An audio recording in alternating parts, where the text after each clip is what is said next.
O fazendeiro viúvo passaria o Natal sozinho na fazenda, até que uma lavradeira chegou com os filhos, e naquele ano o silêncio do cerrado foi quebrado por uma força que ele já não esperava conhecer.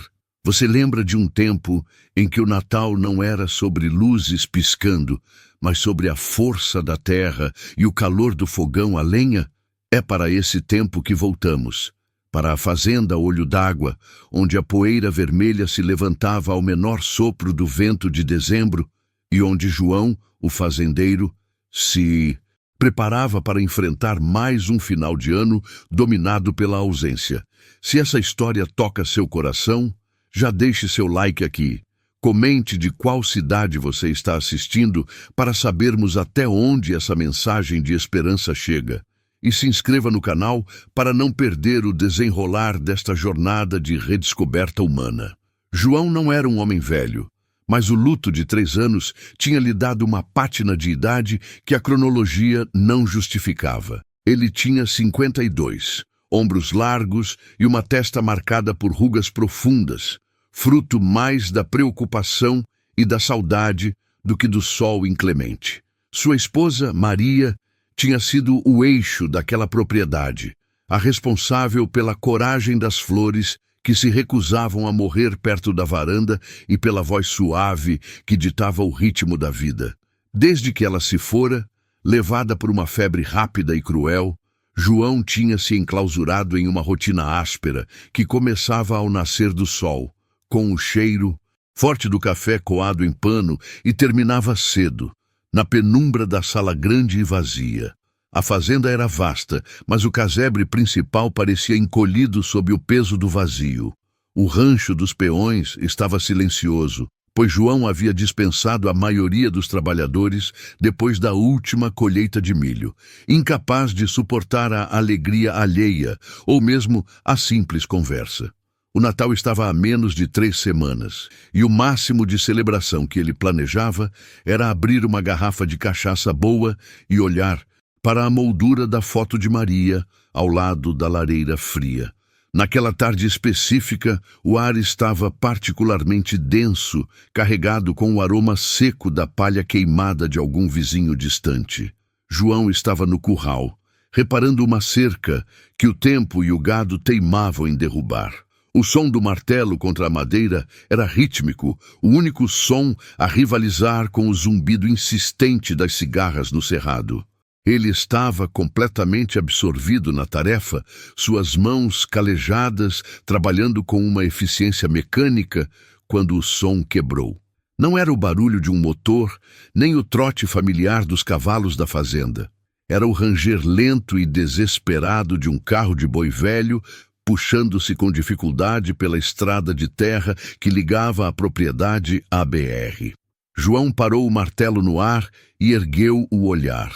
Os olhos, acostumados a perscrutar o horizonte, logo identificaram a nuvem de poeira que se aproximava mais densa do que o normal. Ele esperou, encostado no poste da cerca, observando a aproximação. Logo a imagem se definiu. Um carro de boi pequeno, puxado por um único boi velho, magro e cansado, e sobre ele uma família. Não era a carroça colorida dos ciganos, nem a caminhonete dos comerciantes. Era uma carroça de lavradeiros, carregada com o pouco que lhes restava. Enxadas, sacos de pano cheios de roupas e um colchão enrolado. Quando pararam perto da porteira principal, a carroça soltou um gemido final. No comando estava uma mulher.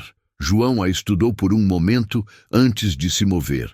Ela não era alta, mas tinha uma postura firme, quase desafiadora, apesar da poeira que lhe cobria o rosto e o cabelo castanho.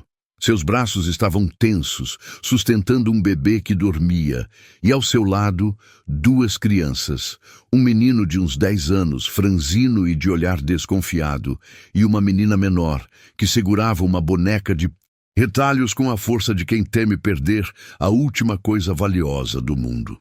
João finalmente se aproximou, deixando o martelo cair no chão, o som abafado pela terra. Ele cruzou os braços sobre o peito. Aquele era o gesto de quem não queria ser incomodado. A mulher desceu do carro de boi, ignorando o cansaço visível, e pousou o bebê no chão de forma cuidadosa sobre um cobertor. Ela ajeitou a saia e encarou João, sem desviar o olhar. Seus olhos eram de um castanho intenso, cansados, mas cheios de uma dignidade que não combinava com o estado de penúria em que se encontravam. "Boa tarde, senhor", ela disse, a voz rouca pela poeira e talvez pela falta de uso. "Meu nome é Isabel." João apenas assentiu com a cabeça, esperando. O menino mais velho se encolheu ligeiramente, olhando para o fazendeiro com a cautela de quem já tinha visto demais da crueldade do mundo. A menina, Sofia, se escondeu atrás da saia da mãe. "Estamos vindo da beira do Jequitinhonha", Isabel continuou, apontando vagamente para o sul. "A seca nos levou o que tínhamos. Nossa terra não deu mais nada nos últimos 2 anos, e a fazenda em que trabalhávamos foi vendida para um dono novo que não quis manter agregados." Ela falava de forma direta, sem pedir esmolas, mas apresentando os fatos de uma necessidade urgente. O silêncio que se seguiu foi pesado, preenchido apenas pelo coachar distante de um sapo. "E o que a senhora quer aqui, Isabel?" João perguntou, sua voz grave e sem calor. Ele estava acostumado a lidar com pedidos de favor, mas detestava a fraqueza. Isabel respirou fundo, e João notou a mancha de suor escuro na altura do ombro dela. "Eu preciso de trabalho, senhor. Meu marido, ele se foi no caminho. Ficou doente com a poeira e a sede. Não chegamos a enterrá-lo direito. Eu preciso de um lugar seguro para estas crianças e de terra para plantar o suficiente para o ano que vem." Ela fez uma pausa, os olhos fixos nos dele. "Não peço nada de graça. Sou lavradeira de ofício. Eu e meu filho mais velho, Paulo, sabemos lidar com a terra. Posso fazer serviços domésticos, posso ordenhar, posso cuidar da horta. Qualquer coisa que o senhor precisar, eu faço, em troca de um canto na propriedade e a promessa de algum pagamento no final do mês."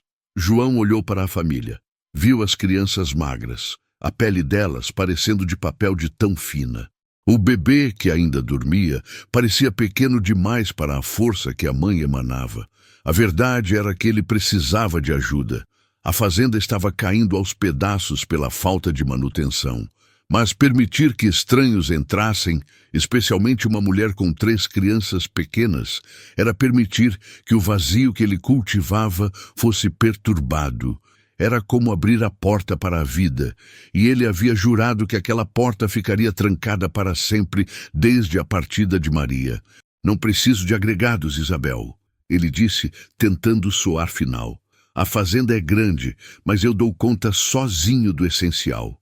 Não tenho trabalho para uma família." Isabel apertou os lábios, mas não se moveu. Sua recusa em se render fez João sentir uma pontada de incômodo. Ele esperava lágrimas, súplicas, mas ela apenas sustentou seu olhar com uma determinação silenciosa. "Estamos no meio do nada, senhor", ela disse, a voz mais baixa agora. "O sol vai se pôr logo. Não temos para onde ir. Se não houver trabalho, que seja um abrigo por uma noite. Não vamos roubar nem incomodar. Vamos embora ao amanhecer." João hesitou. Ele olhou para o céu. O crepúsculo estava começando a tingir as nuvens de um laranja pesado. Deixar aquela mulher e as crianças dormirem na beira da estrada era desumano, mesmo para ele, que se esforçava tanto para ser o homem mais frio da região. A memória de Maria, sempre disposta a acolher quem precisava, vibrou em sua consciência um espectro indesejado. "Tenho o casebre antigo, o dos peões." João finalmente cedeu, a contragosto. "Fica lá no fundo, perto do riacho. Está sujo e abandonado. Vocês podem passar a noite, mas amanhã de manhã, ao primeiro sinal de sol, eu quero vocês fora da minha propriedade. Entendido?" O alívio que cruzou o rosto de Isabel foi sutil, mas profundo. Era a expressão de quem havia evitado uma catástrofe iminente. "Entendido, senhor", ela respondeu sem exageros. "Obrigada. Que Deus lhe pague por essa noite." João não respondeu. Ele não se importava com pagamento divino ou humano. Ele apenas queria que aquela sombra de vida se afastasse do seu caminho e lhe devolvesse o seu silêncio. Ele fez um gesto áspero, indicando o caminho, e virou-se para pegar o martelo, voltando à cerca. Isabel chamou o menino, Paulo, que imediatamente subiu no carro de boi e chicoteou o boi velho com gentileza. A carroça, rangendo e gemendo, começou a se mover na direção indicada. João continuou a martelar, mas agora o ritmo estava desregulado. Ele não conseguia se concentrar. Não era apenas o barulho da carroça se afastando. Era o cheiro que havia ficado no ar. Cheiro de fumaça de lenha antiga, de poeira e de gente. Cheiro de vida. O casebre dos peões ficava a uns 300 metros da casa principal. Estava caindo aos pedaços, com o telhado cheio de telhas quebradas e o piso de terra batida coberto de folhas secas e teias de aranha. Era o lugar perfeito para uma noite e só. Depois que a carroça sumiu da vista, João terminou a cerca de forma apressada. A escuridão chegou rapidamente, como sempre acontece no interior.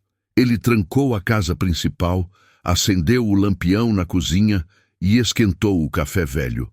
Sentou-se à mesa de madeira maciça, olhando para a lamparina que projetava sombras dançantes na parede. A solidão, antes uma companhia silenciosa, agora parecia um espaço vazio que ecoava a presença recém-chegada. Ele imaginou Isabel limpando o casebre, acendendo um fogo, confortando as crianças. Ele tentou reprimir a imagem, mas era impossível. Ao invés de dormir, ele andou pela casa. Passou pelo quarto de Maria, intocado, o cheiro de lavanda fraco no ar. Ele parou no corredor e olhou pela janela, que dava para o lado do casebre. Não havia luz, apenas a escuridão da noite sertaneja. De repente, ele ouviu. Não era um som alto, mas era claro e inconfundível. Uma melodia. Alguém estava cantando uma canção de ninar. A voz de Isabel, suave e baixa, embalando o bebê, que ele presumiu se chamar Tiago. A canção falava sobre a terra, sobre a chuva que viria e sobre os anjos que velavam o sono dos justos. A música não era alegre. Era melancólica e resiliente, um reflexo perfeito da mulher que a cantava. João sentiu algo estranho em seu peito, uma pressão que ele não sentia desde o enterro de Maria. Ele se afastou da janela, irritado consigo mesmo. O que ele estava fazendo? Sentindo pena? Envolvimento? Ele havia prometido a si mesmo que não se permitiria mais sentir nada. Eram apenas intrusos, e amanhã eles iriam embora. Ele deitou-se na cama, mas o sono não veio. A canção havia parado, mas o silêncio agora parecia diferente, mais cheio de expectativa. Quando o galo cantou às primeiras horas da madrugada, João já estava de pé, vestindo suas calças de brim e sua camisa de manga longa. Ele foi para o fogão, preparou um café ainda mais forte que o de costume. Ele planejava ir para o campo, longe da casa, para que, quando voltasse, a família de Isabel já tivesse sumido no horizonte poeirento. Mas algo o deteve. Ele notou a falta de umidade no ar. O cheiro de sereno estava ausente. E então ele viu a fumaça. A fumaça não vinha do casebre dos peões. Vinha do seu próprio poço de água, ali perto, onde ele havia deixado algumas roupas de trabalho de molho. E no poço estava Isabel, agachada na escuridão incipiente, esfregando as roupas. Ela havia começado a trabalhar antes do sol, antes mesmo de ter a certeza de que ele a deixaria ficar. Ela não estava apenas esperando ser mandada embora. Ela estava ativamente provando seu valor. João caminhou até o poço, a caneca de café na mão, o coração batendo com uma mistura de raiva e admiração. "O que a senhora pensa que está fazendo?" ele perguntou, sua voz tentando ser o mais dura possível. Isabel se levantou, limpando as mãos molhadas no avental. O casebre estava bem atrás dela, e ele podia ouvir as crianças tossindo levemente. Ela sorriu de forma breve e cansada. "Achei melhor adiantar o serviço, senhor", ela explicou. "Suas roupas estavam de molho há dias e iam estragar. Se for para eu passar apenas uma noite aqui, que essa noite tenha valido o sal que o senhor gasta." Ele olhou para as roupas limpas, cuidadosamente penduradas na cerca próxima, onde o orvalho ainda caía. Era a primeira vez em 3 anos que aquelas peças eram lavadas por mãos cuidadosas. Eu disse que não tinha trabalho para a senhora, ele insistiu. E eu disse que sou lavradeira, ela respondeu, virando-se para o sol que começava a despontar. O senhor vai ver que uma lavradeira não fica parada. A horta perto da casa está seca. Precisa de alguém para revirar essa terra e plantar as sementes de final de ano, se quiser ter alguma coisa verde na mesa até o Natal. Eu faço isso. Apenas me diga onde estão as sementes e o adubo. João ficou paralisado. Era a primeira vez que a palavra Natal era pronunciada na fazenda naquele ano, e ela soou estranha, quase profética. Ele encarou Isabel por um longo minuto. Ela estava de pé, esperando sua decisão, sem pedir, mas exigindo um reconhecimento por sua força de trabalho. Ele bebeu o café de uma vez, sentindo o amargo descer pela garganta. Ele não podia mandar embora alguém que estava trabalhando antes mesmo de ser contratada e que falava com tanta convicção sobre a necessidade de trazer vida à terra morta. As sementes estão no galpão velho, ele murmurou, evitando o olhar dela.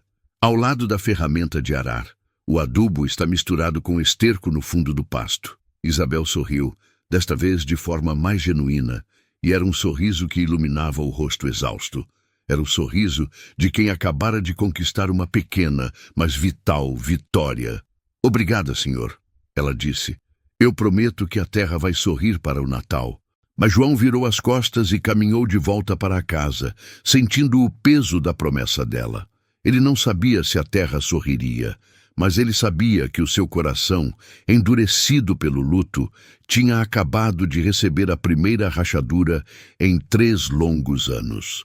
A lavradeira e seus filhos tinham se instalado não apenas no casebre, mas na rotina e na consciência da fazenda Olho d'Água. E ele sabia, com uma certeza fria, que amanhã não traria a partida que ele havia ordenado. O Natal naquele ano seria definitivamente diferente. A vida tinha voltado a se mover e ele estava preso à sua corrente. O fazendeiro viúvo passaria o Natal sozinho na fazenda, até que uma lavradeira chegou com os filhos, e a verdade sobre a sua dor começou a ser exposta ao sol. Você lembra de um tempo onde a solidão parecia uma escolha, uma armadura contra o mundo, e qualquer rachadura nela era uma ameaça? João sentia essa ameaça pulsar desde o momento em que virou as costas para aquela mulher no casebre. Este silêncio, que agora seria quebrado, merecia ser ouvido por todos. Por isso, se esta história toca seu coração, deixe seu like, diga de que cidade nos acompanha e se inscreva para não perder o desenrolar desta jornada inesperada. Amanhã chegou na fazenda Olho d'Água, não com a habitual poeira cinzenta e o silêncio fúnebre, mas com o cheiro penetrante de terra molhada e café forte. João se levantou antes do sol, um hábito que nem a tristeza havia conseguido quebrar. Mas em vez de caminhar diretamente para o galpão para alimentar as poucas cabeças de gado que restavam, ele parou na soleira da porta.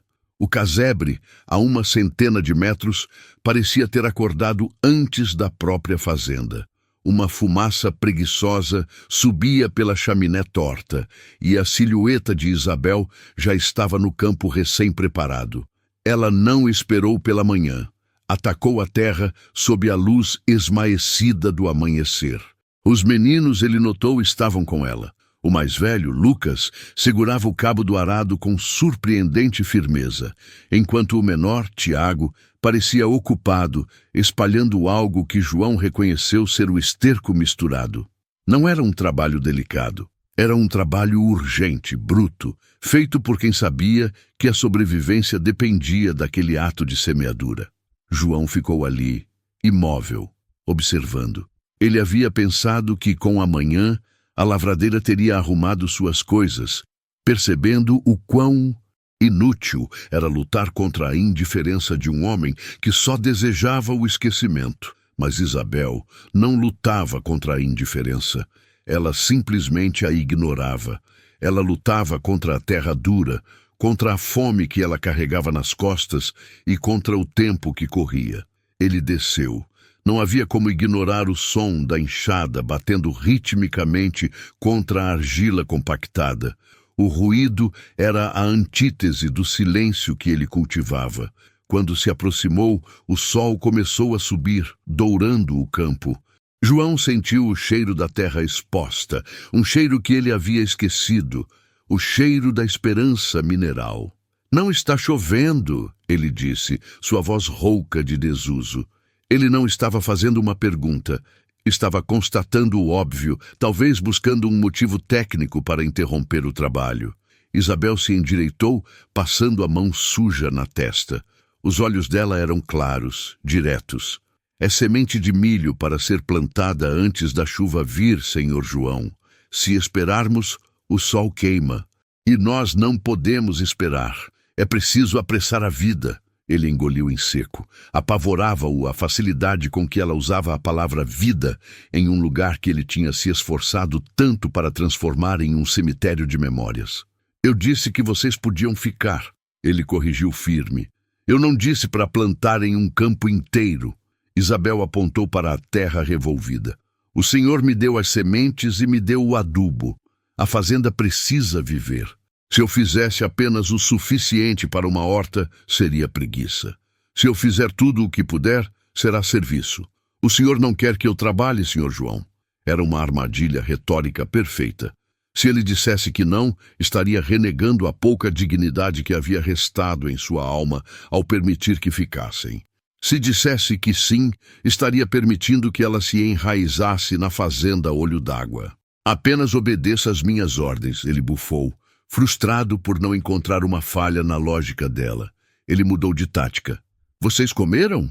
Lucas, que estava descansando o arado, respondeu antes da mãe. Sim, senhor. A mamãe fez um pouco de angu com as sobras que tínhamos na trouxa. É muito bom.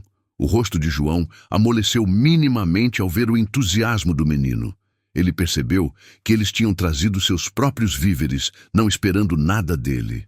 A dignidade deles era um peso maior do que a miséria. Tem comida na casa principal. Se vão trabalhar para mim, não vão morrer de fome, ele disse virando-se. Era um imperativo, não um convite. Vou deixar a porta da despensa destrancada. Peguem o que precisarem, mas não roubem. Isabel sorriu levemente, um sorriso que indicava que ela entendia a dificuldade daquele homem em expressar qualquer coisa que se parecesse com bondade. Nós não somos ladrões, senhor, apenas lavradores.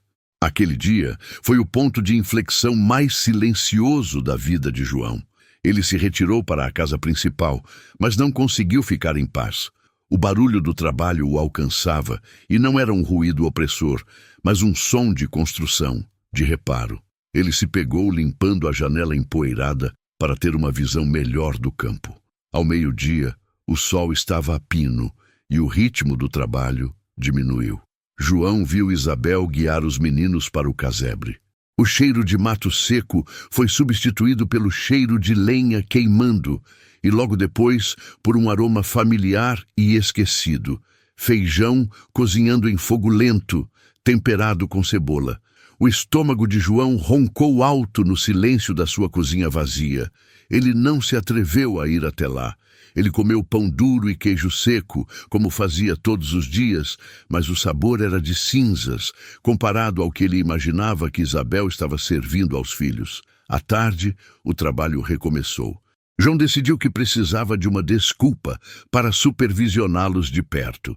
Ele pegou uma chave de fenda e foi fingir que consertava o portão enferrujado que não usava há anos, posicionando-se a uma distância estratégica. Foi então que viu a primeira manifestação de vulnerabilidade de Isabel. Ela tropeçou ao carregar um balde pesado de água para irrigar as covas e quase caiu. Lucas e Tiago correram para ampará-la, a preocupação gravada em seus rostos. Ela riu, um riso cansado, mas maternal, e retomou a tarefa. Vocês precisam de um carrinho de mão, ele disse, aproximando-se sem querer. Ele jogou a chave de fenda na terra. Estão se matando à toa. O carrinho está pendurado no galpão, cheio de teias de aranha. Isabel enxugou o suor. Obrigada, Sr. João. Eu vi o carrinho, mas parecia muito enferrujado. Não quis incomodar. Incomodar. O trabalho de vocês é o meu incômodo, mulher. Usem as ferramentas que a fazenda tem. Se estragarem, consertem. E não usem água do poço para isso. Ela é pouca. Ele apontou para o açude meio seco. O açude ainda tem água para regar o plantio inicial. Vocês terão que fazer o revezamento. Nós faremos. Ela respondeu, sem questionar a dificuldade da tarefa.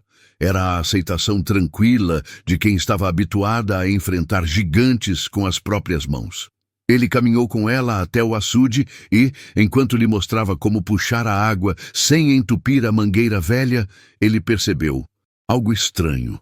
Os olhos dela não eram apenas cansados, eram também vigilantes. Ela não falava sobre seu passado, sobre o pai das crianças ou sobre por que estava fugindo de algo. Ela apenas falava do futuro, do milho, do feijão e da chuva que viria. De onde você veio, Isabel? Ele perguntou, a voz mais baixa do que pretendia. Ela hesitou. O silêncio se estendeu, preenchido apenas pelo som suave da água retornando ao balde. Eu vim de onde a terra parou de nos sustentar, Sr. João. Ela finalmente disse, olhando-o nos olhos com uma franqueza que o desarmou. E vim para onde ela ainda pode nos dar uma chance. É tudo o que o senhor precisa saber. Ele não insistiu. Percebeu que, assim como ele guardava seus fantasmas na casa principal, ela guardava os dela em seu silêncio. Ao entardecer, João viu as crianças brincarem ao redor do casebre. Não era uma brincadeira barulhenta, era a quietude de crianças acostumadas à responsabilidade, mas ainda assim havia alegria. Tiago estava usando um pedaço de madeira para desenhar na terra, e Lucas estava pacientemente ensinando-o a fazer as letras do alfabeto. O que mais o atingiu foi o contraste brutal entre a vida deles e o vazio da sua casa. Ele tinha um quarto que ainda cheirava levemente ao perfume de sua falecida esposa, Maria, e tinha o silêncio que antes era um conforto e, agora, parecia uma punição. Naquela noite, João comeu na cozinha, e não mais no cômodo escuro que usava como sala de jantar. Ele comeu sua comida insossa sob a luz fraca de uma lâmpada antiga, mas algo mudou. Ele sentiu-se compelido a lavar a louça imediatamente, algo que ele sempre deixava para o dia seguinte. A urgência da organização, a repulsa pela sujeira, pareciam ter sido despertadas pela presença de Isabel. Na manhã seguinte, a segunda de convivência forçada, João viu que Isabel não apenas havia plantado mais, mas havia começado a organizar o casebre. Ela havia varrido as folhas secas ao redor e as poucas roupas das crianças estavam penduradas em uma corda improvisada. Havia uma ordem ali que gritava contra o caos da sua própria vida. Ele se sentiu envergonhado. Sua fazenda, que um dia foi o orgulho da região, tinha se tornado um amontoado de negligência. Ele decidiu que, se eles insistiam em trabalhar, ele faria a parte dele. Não por bondade, mas por um senso de dever para com a propriedade. Ele passou a manhã consertando o telhado do galpão, onde a madeira já estava podre. Foi Lucas quem o encontrou lá. O menino tinha cerca de 10 anos, magro, mas com uma seriedade nos olhos que o fazia parecer mais velho. Senhor João, o que você quer, garoto? Estou ocupado. A mamãe mandou agradecer por nos deixar usar o resto da farinha. E eu posso ajudar o senhor? A mamãe disse que se vamos morar aqui temos que cuidar de tudo. João olhou para a pequena figura de Lucas. O menino não estava pedindo nada. Estava oferecendo ajuda. Sabe segurar um martelo? Aprendi com meu avô, antes de ele. Lucas parou, engolindo a emoção, e depois continuou com a mesma seriedade. Sim, eu sei. João hesitou, mas a necessidade de alguém para lhe passar as telhas novas, que estavam empilhadas e esquecidas, era real. Suba aqui, então! João ordenou sem suavidade. Mas se cair, a culpa é sua. Lucas subiu com uma agilidade surpreendente. Os dois trabalharam lado a lado por horas. O silêncio entre eles não era tenso como era com Isabel. Era um silêncio de esforço mútuo. João descobriu que Lucas era um observador atento e seguia instruções com precisão. Ao meio-dia, o telhado estava quase pronto. João desceu primeiro. Sua perna cansada falhou em um degrau e ele se desequilibrou. Antes que pudesse cair de mau jeito, Lucas, ainda no telhado, gritou um aviso e desceu apressadamente, alcançando-o e colocando uma mão firme em seu braço para dar-lhe equilíbrio. — O senhor está bem? Lucas perguntou, o medo genuíno em sua voz. João se endireitou, sentindo o rosto quente. Ele estava há 3 anos sem precisar de ajuda de ninguém, e ser salvo de uma queda por uma criança era duplamente humilhante. — Estou bem, ele respondeu secamente. Apenas sou velho. — O senhor não é velho, Lucas disse, com a simplicidade da verdade. O senhor só está cansado. Aquelas palavras atingiram João com a força de um soco. Não era a idade, era a exaustão da alma que o derrubava. Lucas não estava vendo o fazendeiro viúvo e amargurado. Estava vendo apenas um homem tropeçando. Quando Isabel veio chamá-los para o almoço, ela viu o pedaço de telhado renovado e a interação silenciosa entre o filho e o fazendeiro. Ela não disse nada sobre o trabalho, apenas trouxe uma caneca de água fresca para João. — Obrigada pela ajuda do Lucas, ele resmungou, limpando as mãos. — Ele é um bom trabalhador, ela disse, e ele gosta de consertar coisas. Ele me disse que está cansado, João disse de repente. Ele observou a reação dela. Isabel suspirou, o semblante endurecendo um pouco. — Nós temos estado cansados por muito tempo, Sr. João. Mas o cansaço não mata. O que mata é a falta de propósito. Ela olhou para o casebre e depois para o campo onde as primeiras mudas tímidas já mostravam um verde vibrante. — Antes de eu chegar, o senhor tinha desistido de ter um propósito, não é? A gente sente isso na terra. Ela estava esperando que alguém se importasse de novo. João não podia responder. Ele tinha de fato desistido. A fazenda Olho d'Água era a representação física de seu luto, um monumento à sua perda. — Não se preocupe com o propósito da minha vida, mulher, ele disse, tentando restaurar sua autoridade. Preocupe-se em alimentar seus filhos e fazer esse milho vingar. Mas o dano estava feito. Isabel não apenas tinha se instalado na fazenda, ela estava plantando a semente do questionamento em seu coração. Ele havia passado anos se escondendo atrás da dor, mas agora, sob o olhar honesto da lavradeira e a ajuda prática de seu filho, ele estava sendo forçado a encarar que a fazenda não era apenas um túmulo para seu amor perdido, mas uma chance real de ressurreição. Naquela noite, antes de dormir, ele pegou um retrato de Maria, sua esposa. Ele não a tocava há meses. A foto dela, sorrindo sob um chapéu de sol, parecia reprovar a desordem e o desânimo. — Ela não está plantando flores, Maria, ele murmurou. Está plantando milho, mas ela está trazendo vida de volta para a nossa terra. Ele colocou o retrato de volta e, pela primeira vez em 3 anos, ele considerou o Natal não como o dia da sua solidão perfeita, mas como um prazo. Isabel tinha prometido que a terra sorriria para o Natal, e agora ele estava estranhamente investido nessa promessa. O Natal estava se aproximando, e com ele a certeza de que a presença daquela família era muito mais do que um arranjo temporário de trabalho. Era um teste de sua própria capacidade de viver. A tensão crescia não apenas entre ele e a lavradeira, mas entre o homem que ele era e o homem que, talvez, ele ainda pudesse se tornar. A vida na fazenda Olho d'Água estava se tornando um diálogo forçado, e ele não tinha como escapar das respostas. Ele sabia que o próximo passo seria inevitável.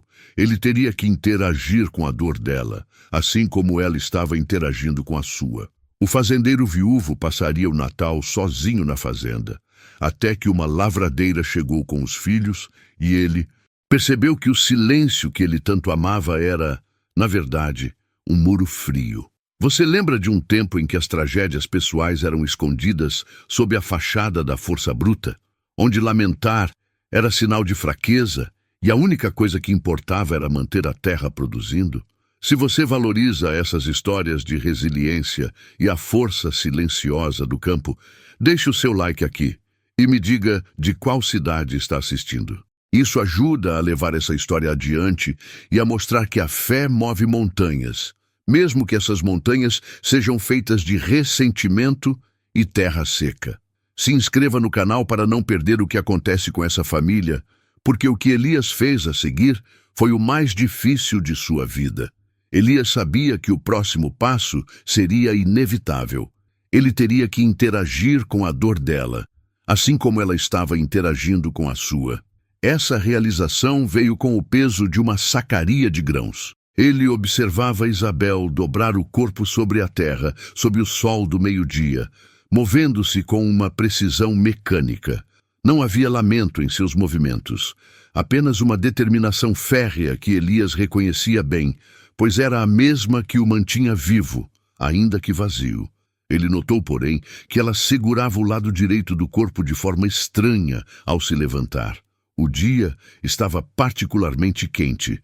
O cheiro de capim seco misturava-se ao aroma fresco da terra virada. Ele se aproximou do campo de milho, fingindo inspecionar o gado que pastava distante. Quando chegou perto o suficiente, viu as pequenas bolhas de sangue secando nas palmas das mãos de Isabel, apesar do pedaço de tecido gasto que ela usava como proteção improvisada. Ela estava cavando com uma pá velha, o cabo lixado pela força bruta do trabalho, e o suor escorria em riachos pela sua têmpora, sujando a gola do vestido simples. Ele pigarreou e Isabel parou, erguendo-se devagar. Os olhos dela, geralmente alertas, pareciam turvos de cansaço, mas ela manteve a cabeça erguida. Essa pá não serve para isso, Elias disse, a voz mais rouca do que pretendia. Ela olhou para o instrumento de trabalho, depois para ele. É a única que temos que não quebrou, respondeu ela. Elias sentiu o calor do sol se intensificar em sua nuca. Ele hesitou. Há uma enxada no galpão, uma que Maria usava. É menor, mais leve. Isabel limpou o rosto com o antebraço, deixando uma marca de lama. Não quero usar nada de Dona Maria, Sr. Elias. As ferramentas dela devem estar guardadas. O coração de Elias apertou. Ela não estava sendo desrespeitosa, estava sendo digna. Ela não queria tomar posse, nem mesmo de uma ferramenta. É só uma ferramenta, Isabel. Não vai funcionar se você quebrar a coluna antes do Natal. Além disso, essa pá está cega. Vai te dar bolhas piores do que essas. Ele apontou para as mãos dela. Houve um longo silêncio, preenchido apenas pelo canto monótono das cigarras. Ela estava analisando o tom dele. Não era um pedido, nem uma ordem de um patrão, mas um reconhecimento forçado de sua humanidade. A dor dele a alcançou. Ela viu além da rigidez do fazendeiro viúvo e viu o homem que tentava proteger o que restava da esposa, mesmo que fosse apenas uma enxada. Obrigada, Sr. Elias, ela disse por fim. Ele não respondeu. Apenas deu as costas e caminhou em direção ao galpão. Ao passar pela casa, ele ouviu a risada de Joca, o filho mais novo, brincando com um pedaço de madeira. A fazenda estava barulhenta novamente. Não era o som de antes, mas o som do presente, vibrando sob o peso da vida nova. Ele encontrou a enxada onde Maria a havia deixado, encostada na parede do galpão, perto dos sacos de adubo. O cabo de madeira ainda cheirava levemente ao sabão que Maria usava para limpá-lo. Ao pegá-la, ele sentiu um toque de culpa, mas a imagem das mãos de Isabel sangrando sobrepôs-se à saudade. Ele levou a enxada de volta. Ela já estava esperando no limite do campo. Elias entregou a ferramenta sem dizer uma palavra. Os dedos deles roçaram, e ele sentiu a aspereza da pele dela, endurecida pelo trabalho, contrastando com a suavidade fria da madeira. Isabel pegou a enxada com reverência, como se fosse um objeto sagrado. Ela a girou na mão, sentindo o equilíbrio do peso. É uma boa ferramenta, ela murmurou, antes de voltar ao trabalho, agora com movimentos mais fluidos e eficientes. A partir daquele dia, a interação entre Elias e Isabel mudou. Não se tornou calorosa, mas se tornou necessária. A necessidade era a nova moeda de troca. Elias começou a aparecer no campo com mais frequência, trazendo não ordens, mas soluções práticas, lubrificantes para os equipamentos enferrujados, consertando cercas que ele havia deixado cair, garantindo que o burro e carga estivesse bem alimentado. Essa ajuda prática era a maneira dele de interagir com a dor dela sem precisar usar palavras. Ele estava, de fato, cuidando do legado dela. Uma tarde, Elias ouviu um barulho alto vindo da lavanderia que ficava próxima ao poço. Ele correu e encontrou Isabel sentada no chão de pedra, ofegante. O pesado cesto de roupas tinha caído, espalhando panos úmidos e sabão por toda a parte. Ela não chorava, mas a expressão de dor era inegável. "O que houve?" ele perguntou alarmado. "A perna." Ela apontou para a panturrilha que estava latejando sob o tecido do vestido. Uma dor aguda. Elias hesitou. Ele não tocava uma mulher desde que Maria se fora. O contato físico era um território proibido, repleto de memórias. Mas Isabel estava ali desamparada, e o medo nos olhos dela era o mesmo que ele vira no espelho muitas vezes. Ele se ajoelhou, ignorando o chão úmido. Ele não tocou, mas olhou de perto. A panturrilha dela estava inchada e roxa. "Isabel, você precisa me dizer o que aconteceu com essa perna. Não é de hoje que você manca." Ela apertou os lábios. Ela não queria a piedade dele, temia a curiosidade dele. "Não é nada, Sr. Elias. É uma antiga torção. No campo, a gente se vira." Ele não aceitou a resposta. "Se você quer ficar até o Natal, você precisa estar inteira. Você está mentindo para mim." A severidade dele era assustadora. Isabel percebeu que ele não estava bravo por ela ter se machucado, mas por ela estar escondendo uma fraqueza que colocava o trabalho dela em risco. Ela suspirou, derrotada, olhando para o chão. "Foi na outra fazenda. Quando ele morreu, havia dívidas. O capataz queria que eu assinasse os papéis, mas eu não queria entregar a terra. Quando eu tentei sair, ele me empurrou. Foi uma queda feia." Elias sentiu o ar sair de seus pulmões. Não era um acidente de trabalho, era violência. Ele pensou na dignidade inquebrável dela, na luta diária para esconder essa lesão. A lavradeira não estava apenas plantando milho, estava fugindo. Ele se levantou, a raiva fria correndo em suas veias. "Você precisa de compressas e descanso. Onde está o Antônio?" O menino, com a seriedade de quem foi forçado a crescer rápido, apareceu no limiar da porta. "Antônio, ajude sua mãe a ir para a casa." Isabel tentou protestar. "Não, senhor. Elias, eu preciso terminar a lavagem. Você vai descansar hoje," ele ordenou, com uma autoridade que não admitia réplica. "Eu termino a lavagem."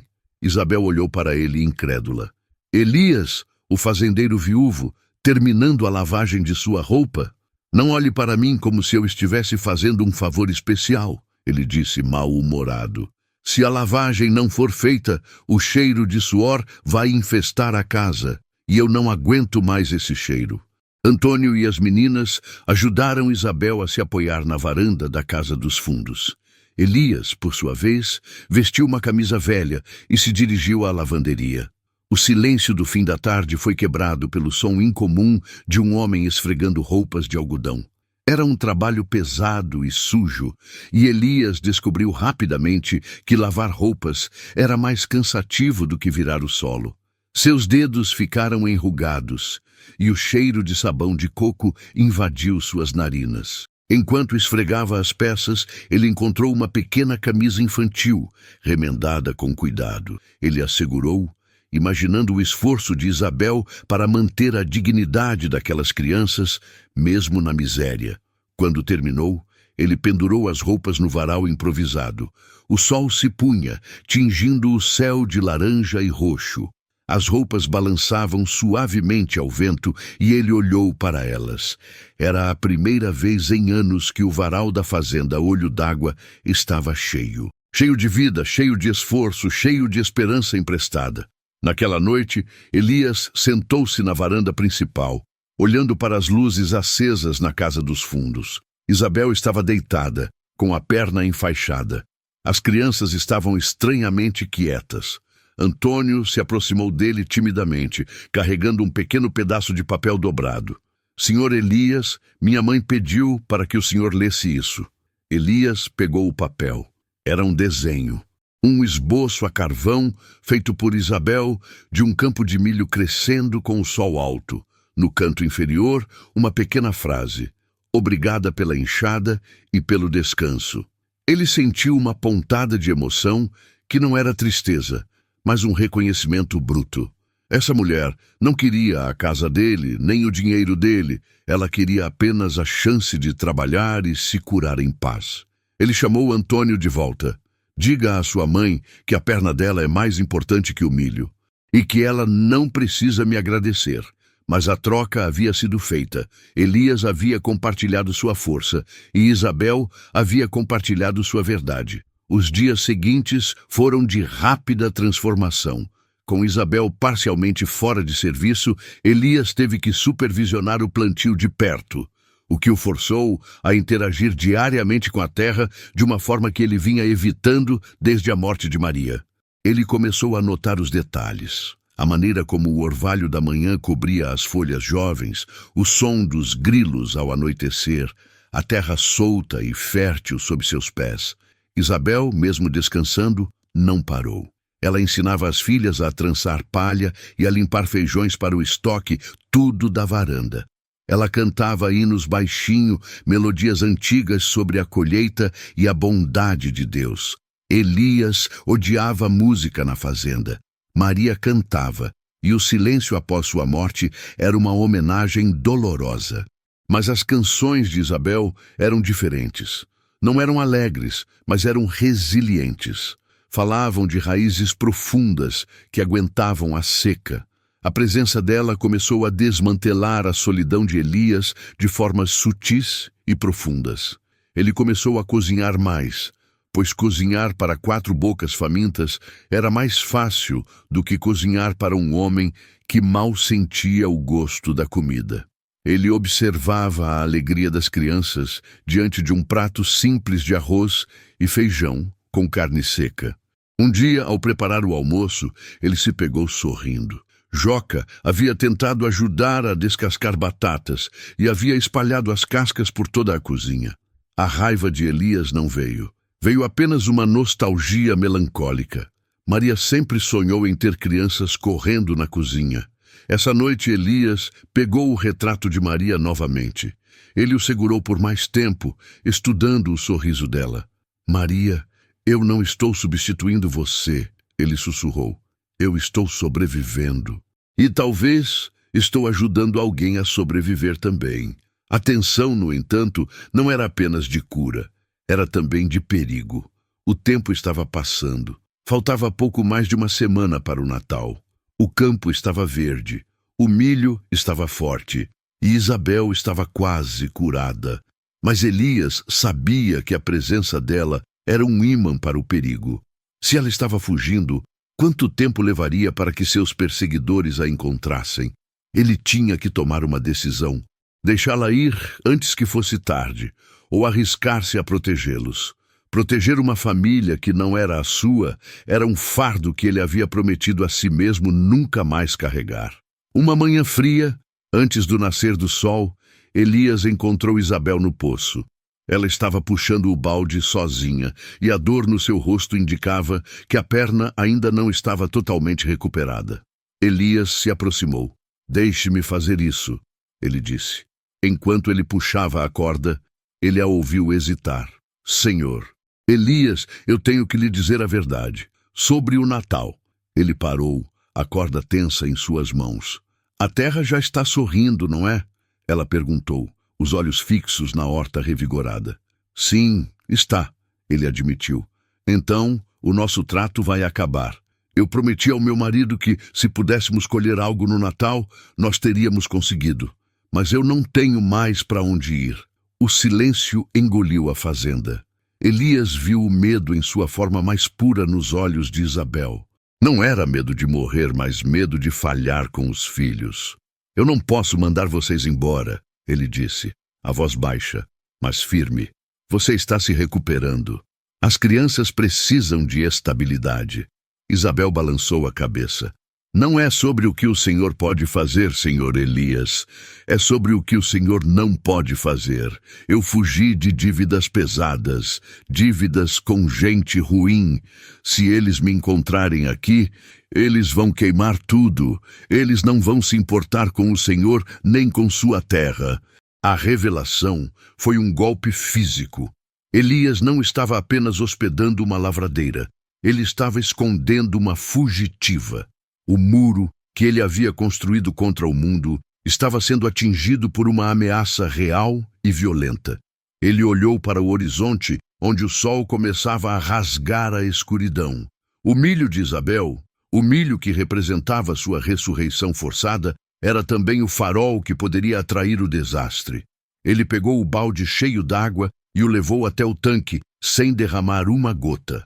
A força da ameaça externa, paradoxalmente, clareou sua mente. Ele passou anos fugindo da vida e da responsabilidade. E agora, a vida vinha até ele na forma de uma viúva ferida e seus 3 filhos, trazendo consigo a violência do mundo que ele tentara deixar para trás. Elias se virou para Isabel. Você vai me contar tudo, ele exigiu com a voz séria. Todos os detalhes, o nome deles, o que eles querem. Se vamos passar o Natal aqui, vamos fazer isso do meu jeito. Você e seus filhos são agora minha responsabilidade. O olhar dela foi de surpresa, gratidão e medo profundo. Elias sabia que naquele momento ele não estava apenas decidindo ficar, ele estava decidindo lutar. Ele estava se desisolando, assumindo um fardo que era mais pesado do que o luto.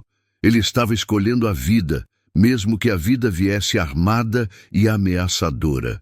Ele a levou para a casa. No fogão, ele acendeu o fogo, e o cheiro de fumaça e café fresco pairou no ar. Agora, me diga tudo, Isabel, e você vai descansar a perna, ele disse, mais como um pai do que como um patrão. A decisão estava tomada. Ele não passaria o Natal sozinho, e ele não permitiria que a família de Isabel fosse destruída. Mas a reconstrução de sua vida começava agora sob a sombra de um perigo iminente. A dignidade não estava apenas em plantar, estava em proteger.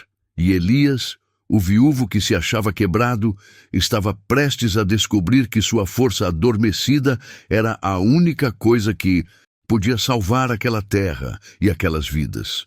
Se essa história tocou seu coração e você acredita na força da resiliência e na dignidade do trabalho, deixe o seu like e compartilhe com quem precisa de esperança.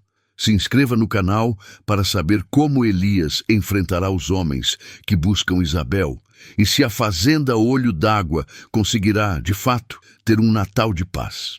O fazendeiro viúvo passaria o Natal sozinho na fazenda, até que uma lavradeira chegou com os filhos, e Elias descobriu que o medo era apenas a casca da coragem. Você lembra de um tempo em que a solidão pesava mais que o ar, mas bastava um olhar de esperança para que o mundo mudasse? Elias, o viúvo de poucas palavras e muita terra, estava descobrindo que a reconstrução de sua vida não seria feita com tijolos e cimento, mas com a coragem de proteger o que mal conhecia.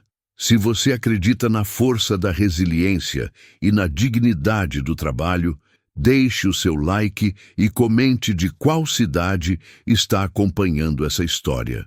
Se inscreva no canal, porque o perigo está à espreita, e a Fazenda Olho d'Água será palco de uma luta por mais do que apenas um pedaço de chão. Isabel começou a falar devagar, a voz rouca, não apenas pela dor na perna, mas pelo peso dos anos de medo. O café fumegava entre as mãos dele, mas Elias não sentia o calor. Sentia apenas o frio da ameaça que ela trazia consigo.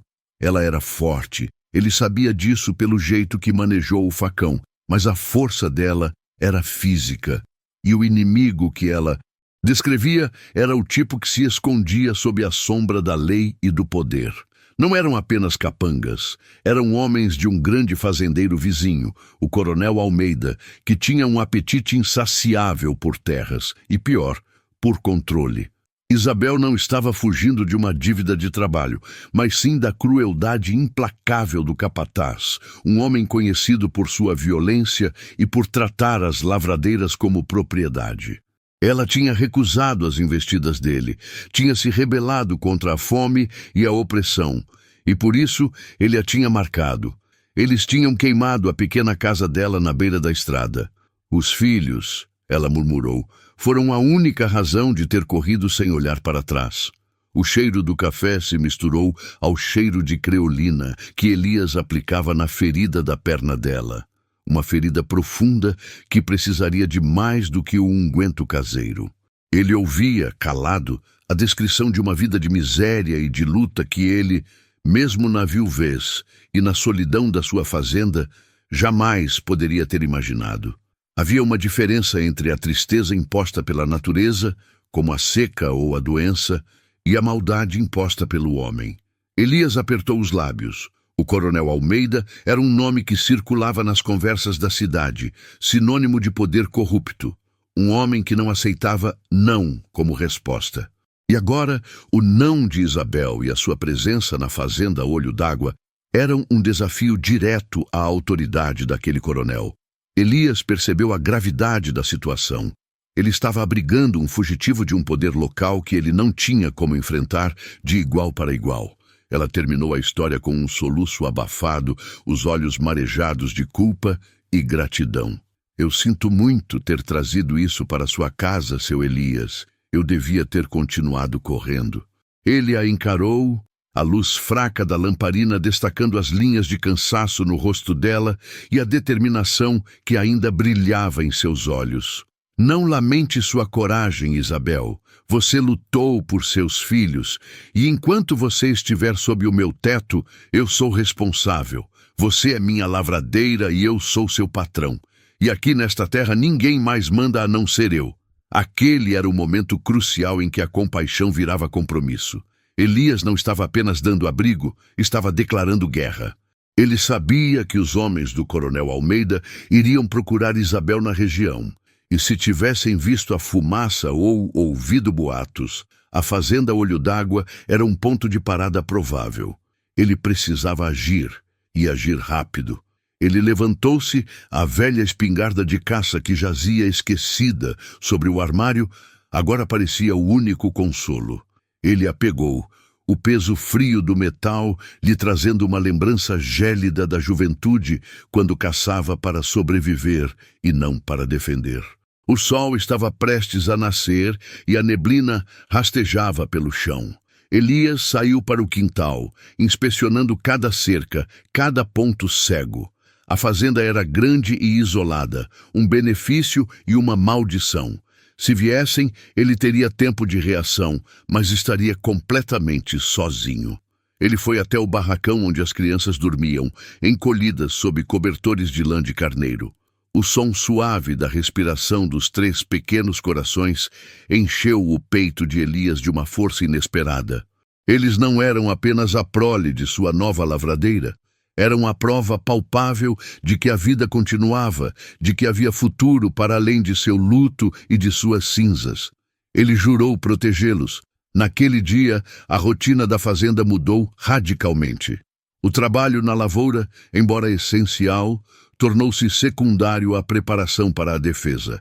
Elias colocou Zeca e Maria, os filhos mais velhos, para ajudar em tarefas domésticas dentro da casa, mantendo-os longe dos campos. Joãozinho, o caçula, ficava com a mãe, que mesmo com a perna enfaixada e elevada, não parava de remendar roupas e preparar a comida.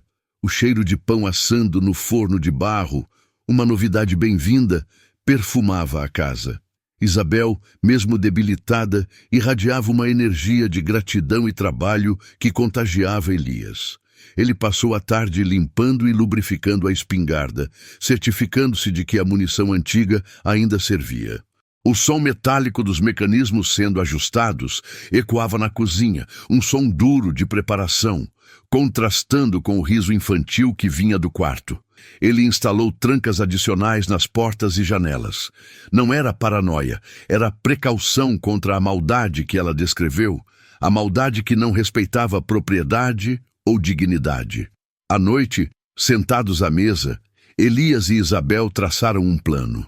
Eles falavam sobre as possíveis rotas de invasão, sobre quem na cidade poderia dar pistas e sobre o tempo que levaria para os capangas chegarem à fazenda. Isabel conhecia a metodologia do capataz. Ele agia rápido, com brutalidade, para intimidar. Se eles demorassem, era porque estavam procurando confirmação, e Elias sabia que o silêncio era a melhor camuflagem. Elias precisava de informações. No meio da noite, ele montou seu cavalo, Relâmpago, e cavalgou até a fazenda do seu Juvenal, um vizinho distante, mas confiável, que morava perto da estrada principal.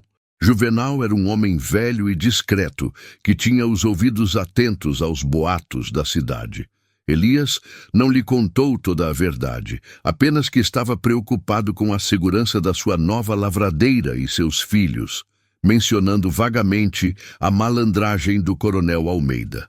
O ar da noite era fresco e o aroma de terra molhada lhe lembrava a importância daquele solo. Ele cavalgou em silêncio, a espingarda amarrada ao lado, sentindo-se um homem diferente.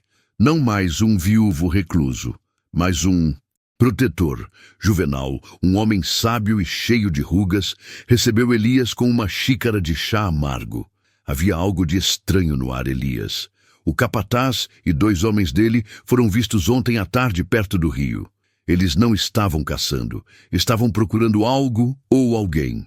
Os olhos de Juvenal, apesar da idade, eram perspicazes. Ele lhe perguntou diretamente: "Seu Elias, a coisa é séria." Elias não podia mentir para Juvenal.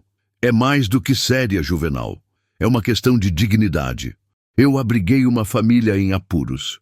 Juvenal assentiu, compreendendo sem precisar de mais detalhes. Ele sabia o quão implacável podia ser o coronel Almeida.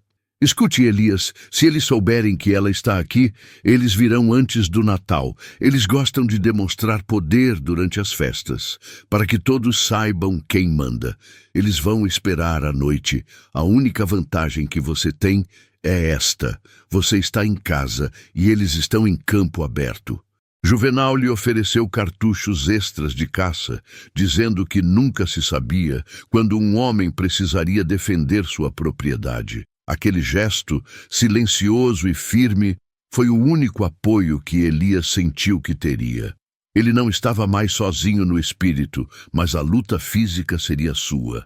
Ele retornou para Olho d'Água antes do amanhecer.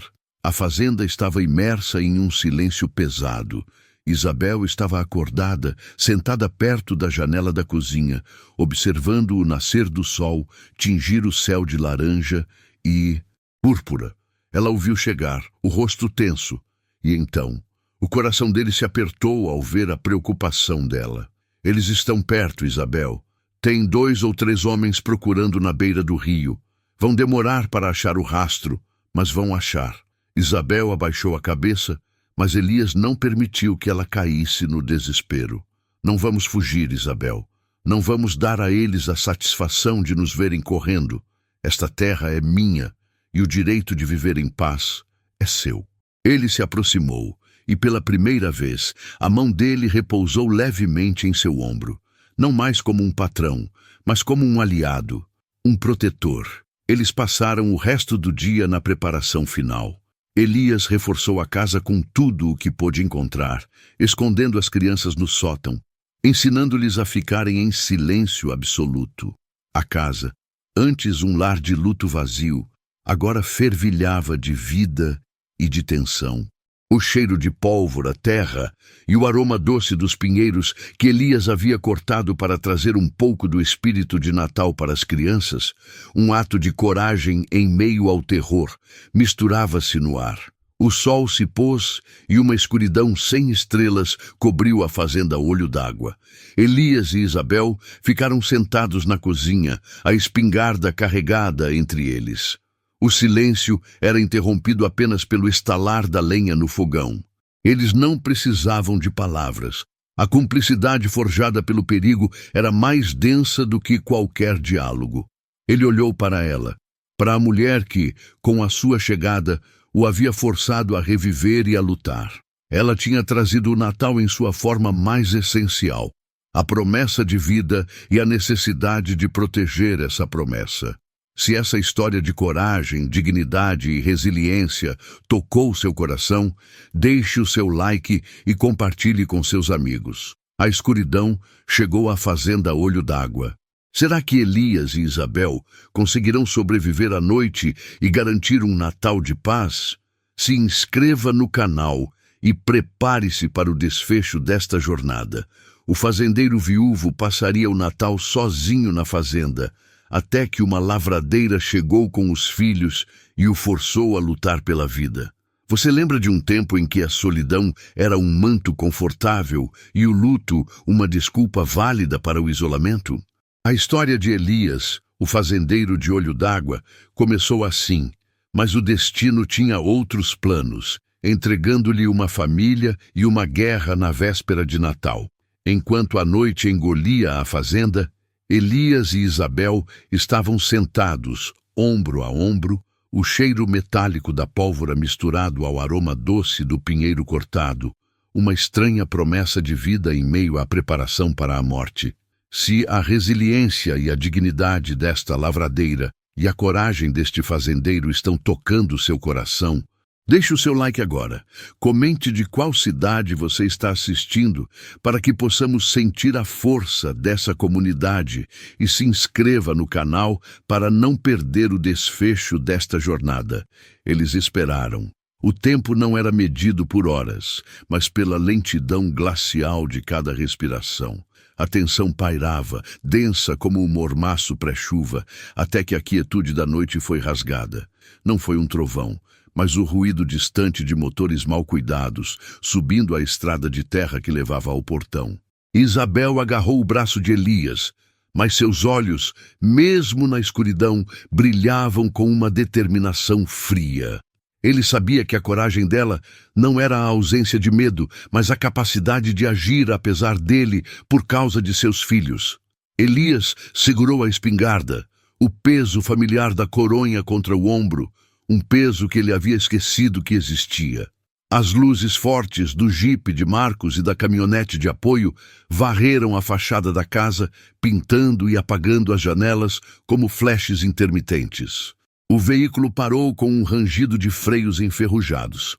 4 sombras saíram, armadas com o que pareciam ser facões, e pelo menos uma pistola de cano curto. Marcos, o líder, estava na frente, sua voz grossa e zombeteira ecoando na varanda. Ele gritava, dizendo que Elias deveria ter aprendido a lição, que a fazenda pertencia àqueles que sabiam tomá-la, não àqueles que a deixavam apodrecer em tristeza. Elias se levantou lentamente da cadeira de madeira, o assoalho rangendo minimamente sob suas botas. Ele fez sinal para Isabel que permanecesse baixa, escondida ao lado da porta da copa, garantindo que a rota de fuga ou de defesa estivesse coberta. Ele deu um passo para a frente, entrando na luz fria que vinha da janela. Não houve negociação. A fúria que Marcos carregava era alimentada pela impunidade e pela ganância. A fúria de Elias, pela proteção e pelo amor recém-descoberto. O fazendeiro ergueu a espingarda, um movimento que parecia estranhamente fácil para um homem que havia passado anos deitado em uma rede de apatia. Pare.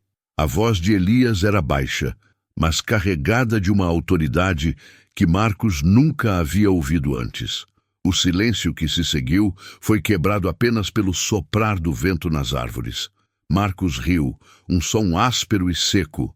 Você vai atirar em nós, Elias, por causa de uma lavradeira e seus filhos de rua? Foi o uso da palavra rua que acendeu o pavio. Elias disparou. Não mirou para matar, mas para assustar, para quebrar a certeza de que eles estavam no controle.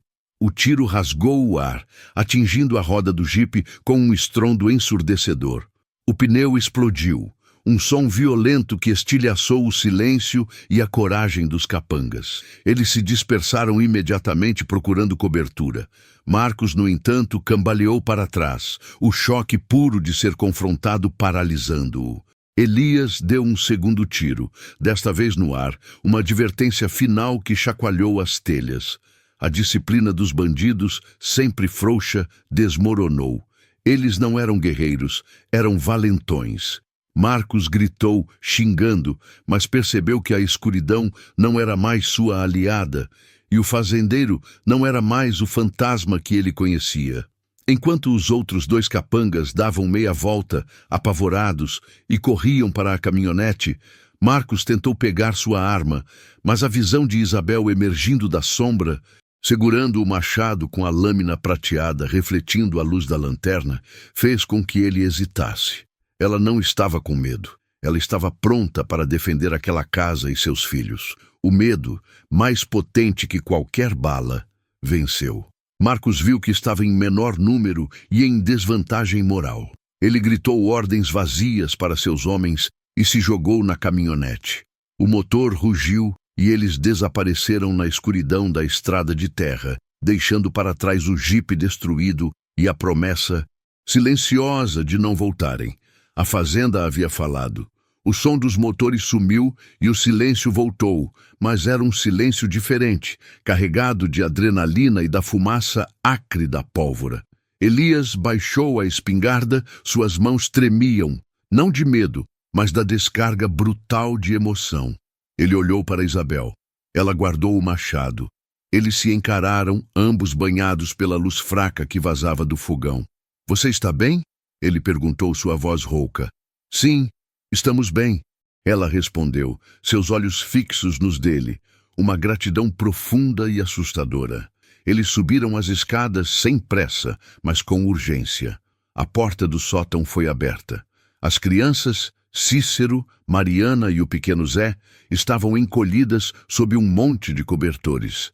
O cheiro de pinheiro estava mais forte ali, um pequeno refúgio de paz. Ao verem Elias e Isabel juntos, intactos, as crianças irromperam em lágrimas de alívio. Naquela manhã, o sol não nasceu apenas no leste. Ele nasceu sobre a fazenda Olho d'Água de uma maneira que não fazia há anos. O céu estava limpo, a geada cobria o capim, e o ar frio trazia o cheiro de terra molhada e fumaça de lenha. Elias, sentado na varanda, observava os restos do jipe de Marcos. A violência havia passado, mas a marca ficaria. Isabel preparou o café e o aroma da bebida forte e do pão de milho assado encheu a casa. Um perfume de normalidade que afugentava a lembrança da noite de terror. As crianças estavam mais calmas agora, ajudando Elias a varrer os pedaços de vidro e pneu da frente da casa. Naquele isolamento pós-confronto, Elias começou sua reflexão final. Ele havia se protegido atrás de uma parede de luto, e ela havia sido derrubada não pela força, mas pela necessidade de proteger os outros. Ele havia lutado e vencido não por sua propriedade, mas pela vida que havia florescido nela. Ele olhou para Isabel, que ria enquanto Mariana tentava pendurar um pequeno enfeite de palha no pinheiro. A decisão final não veio com um grande anúncio, mas com um simples ato de despojamento. Ele pegou o anel de casamento de sua falecida esposa, que guardava dentro de um pote de porcelana há anos, e o enterrou cuidadosamente sob o carvalho centenário. Não era um ato de esquecimento, mas de aceitação. O passado tinha seu lugar na terra, mas o presente e o futuro exigiam um novo espaço. Mais tarde, enquanto a família se sentava ao redor da mesa, desfrutando da simplicidade da manhã de Natal, o café, o pão, umas poucas frutas que Isabel tinha guardado, Elias falou. Ele não falava sobre a noite, mas sobre o futuro. Vocês ficam, ele disse, sua voz firme e cheia de uma nova convicção. A fazenda é de vocês, agora, não apenas para morar, mas para reconstruir. Vamos levantar as cercas que caíram. Vamos plantar o que secou. Isabel o olhou, seus olhos marejados. Ela tentou argumentar. A dignidade não a permitia aceitar caridade, mas Elias a interrompeu com um sorriso que parecia ter vindo de um homem 20 anos mais jovem. Não é caridade, Isabel. É parceria. Eu não sou mais um fazendeiro sozinho. Eu sou um pai, um protetor, e preciso de vocês aqui para me lembrar disso todos os dias. Você me deu de volta o meu Natal. A reconstrução começou naquele mesmo dia. Não apenas dos danos físicos causados pela violência de Marcos, mas da própria fazenda e do coração de Elias. O pinheiro, que Elias havia cortado na esperança de dar um sorriso às crianças, agora representava a raiz de sua nova família. Eles penduraram os poucos enfeites, alguns feitos de papel, outros de palha, e a luz do sol, refletida nas janelas limpas por Isabel, fazia a casa brilhar. A mensagem que pairava na fazenda Olho d'Água era clara. A resiliência não está em evitar a dor, mas em permitir que a dor se transforme em força. A dignidade de Elias foi restaurada porque ele escolheu lutar por algo maior do que seu próprio sofrimento. A lavradeira e seus filhos não apenas trouxeram o Natal, eles trouxeram a redenção. E assim, a fazenda viúva foi curada e o fazendeiro solitário encontrou seu propósito. O silêncio na casa de Elias não era mais o eco do luto, mas a paz profunda de um lar. Se esta jornada emocionante de Elias e Isabel te inspirou, se você acredita no poder da família e da resiliência, deixe seu like agora mesmo. Se inscreva no canal para que histórias como esta continuem a ser contadas e compartilhe com alguém que precise lembrar que mesmo na escuridão, sempre há uma promessa de um novo amanhecer. Obrigado por acompanhar o desfecho desta linda história. Te esperamos na próxima jornada.